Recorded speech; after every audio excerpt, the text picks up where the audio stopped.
Merci d'avoir fait de moi le 17e président de la FECAFOOT. Je mesure l'honneur qui m'est fait et la tâche qui m'attend.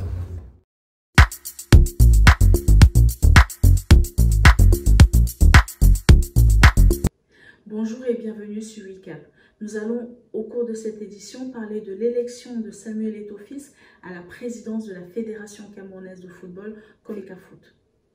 En effet, à la suite d'une campagne grandeur nature qui a tenu toutes ses promesses et qui a suscité de l'intérêt et de la curiosité auprès du peuple camerounais, le dénouement final a été vécu par des milliers de personnes au Cameroun et à travers le monde. L'Assemblée générale, qui a débuté dans la matinée du samedi 13 décembre et qui s'est achevée très tard dans la nuit aux alentours de 2 heures le lendemain matin, a été appréciée par plus d'un, tant par la transparence que par la teneur des débats engagés. Peu après 14h30 heure locale, l'ex-capitaine des Lions indomptables, recordman de buts marqués en sélection camerounaise et en Coupe du Monde, en Coupe d'Afrique des Nations, légende du football mondial, Samuel Eto'o-Fils a obtenu 38 votes des 74 votants nécessaires pour remporter cette élection et devenir le président de la FECAFOOT. Le décompte final lui attribue 43 des 74 bulletins de vote. Il a bien sûr explosé de joie dans la salle, tout comme des milliers de soutiens dans les rues de Yaoundé et à travers le pays, et je dirais même à travers le monde. Les soutiens publiés, notamment sur les réseaux sociaux, ont été nombreux. On a pu lire par exemple ceux de Didier Drogba, Idriss Diallo, Gian Asamoah, Gianni Infantino, Ronaldinho et bien d'autres. Le peuple du football vraiment était ravi de voir cette victoire de Samuel Eto'o-Fils. Rappelons aussi avec beaucoup de fierté et de respect l'attitude exemplaire du président sortant et candidat Seydou Bobo-Dioya qui a salué la victoire de Samuel Eto'o et appelé à aider la nouvelle équipe. Comme indiqué précédemment, l'AG s'est poursuivie et plusieurs autres personnalités ont été élues, notamment les membres du comité exécutif composé de la première vice-présidente, Mme Céline Eko, le deuxième vice-président, M. Boubakary Bello, le troisième vice-président, M. Arthur Jean-Pierre et le quatrième vice-président, M. Junior Jalakwan.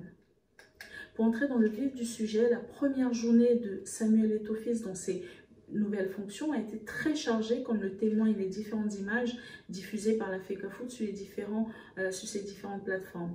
Au cours de la première réunion, par exemple, avec ses équipes, le nouveau président, entouré des membres du bureau du nouveau comité exécutif, a fixé le cap aux employés de la fédération en rappelant l'importance de chaque membre du staff et la nécessité de donner le meilleur d'eux-mêmes.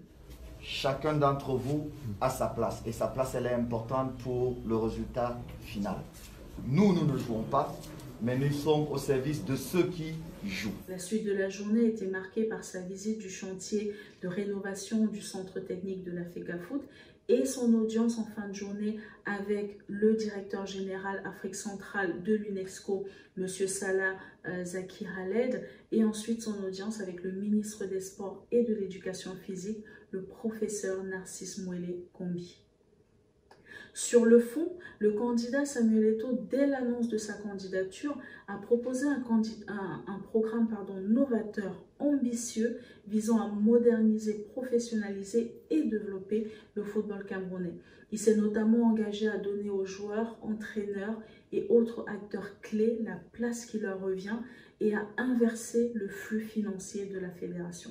À 24 heures de son élection, il semble que la marque Eto'o fasse déjà l'effet puisque Mme Judith Yassandé, directrice générale de la Camtel, a écrit sur son compte Twitter, je cite, « Cher Samuel Eto'o-Fils, Monsieur le Président, recevez mes chaleureuses et sincères félicitations pour votre brillante élection à la tête de la FECAFOOT.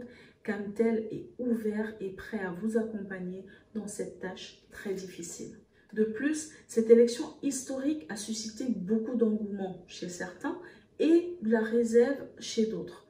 Elle est une excellente, je tiens à préciser aussi, une excellente nouvelle à 30 jours du coup d'envoi de la Coupe d'Afrique des Nations qui se tient au Cameroun du 9 janvier au 6 février prochain.